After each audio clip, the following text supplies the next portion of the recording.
So most people solve this question like 8 minus 8. So 8 minus 8 is equal to 0, right? Then again 8 minus 8. So 8 minus 8 is equal to also 0. Now 0 times 0. So 0 times 0 is equal to 0, right? But this answer is not correct. This answer is completely wrong. So now let's solve this problem correctly by using a PEMDAS rule, right? So PEMDAS, P-E-M-D-A-S.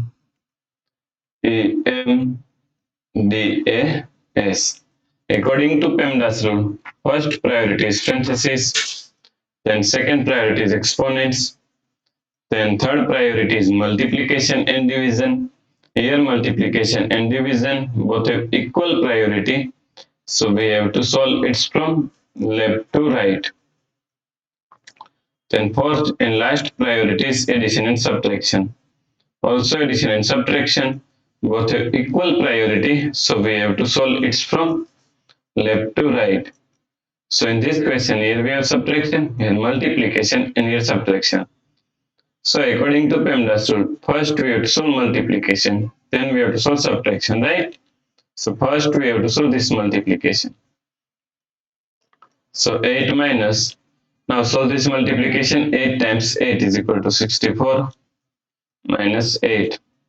Now here we have subtraction and here subtraction. And both have equal priority, so we have to solve it from left to right. So first we have to solve this subtraction. So 8 minus 64 is equal to minus 56 minus 8. So minus 56 minus 8 is equal to minus 64, right? So the correct answer is minus 64. If you like this solution, then please like, share and subscribe Virati Education YouTube channel, and also do not forget to comment your answer. Thanks for watching this video.